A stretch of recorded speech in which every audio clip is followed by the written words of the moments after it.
Slavery in the American colonies is the root of the myth that America in 1776 was intended to be a white nation. This belief was tied to the false narrative that black colonials were lawful slaves owned by white colonials based upon valid colonial slave codes during colonial times. And today, we confront this myth with the clarity of history and the courage of truth.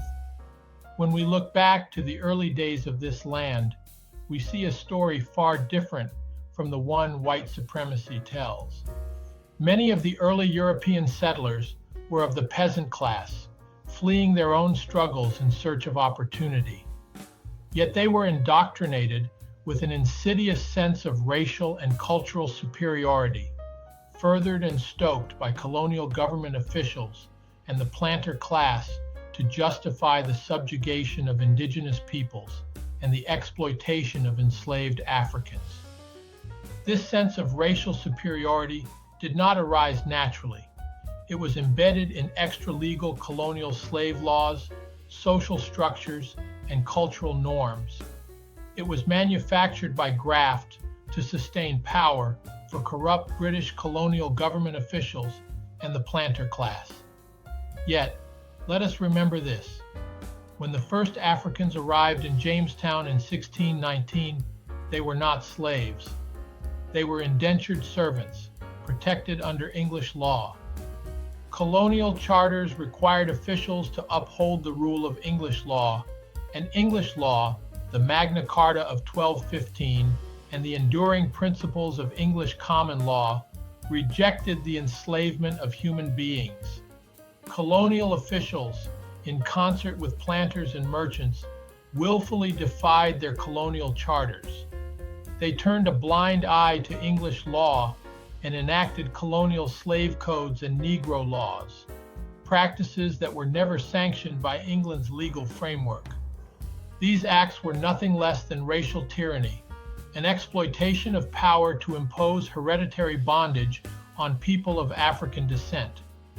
This was not law, it was lawlessness, born of personal will and unrestrained despotism. The practice of slavery in the American colonies was not born of legal right, but of corruption and greed. History tells us that colonial slave codes lacked the force of law. They were corrupt acts, and when Parliament passed the American Colonies Act of 1766, those slave codes were legislatively abolished for all purposes whatsoever, as they stood in open defiance to parliamentary sovereignty. The Founding Fathers, when they declared independence in 1776, accused King George III of tyranny, stating he had abolished the colony's most valuable laws. Yet, in rejecting English rule, they preserved English common law to ensure stability in their new nation. Thomas Jefferson, one of those founding fathers, later lamented the failure to address slavery in his writings. In Notes on the State of Virginia, he admitted that slavery was a corrosive influence on both the enslaved and the enslaver, a cancer that would ultimately corrupt the moral fabric of the nation. Today, we stand on the precipice of a reckoning with this history. The myth of a white nation was never grounded in law, in justice, or in truth. It was built on stolen labor, stolen land, and a stolen narrative. We must dismantle this lie and reclaim the full, complex history of this country, a history that belongs to all of us, regardless of race, creed, or origin. Let us embrace the truth. America's founding promise was not to perpetuate racial tyranny, but to aspire to liberty and justice for all. It is an aspiration we have yet to fully achieve, but one we must relentlessly pursue.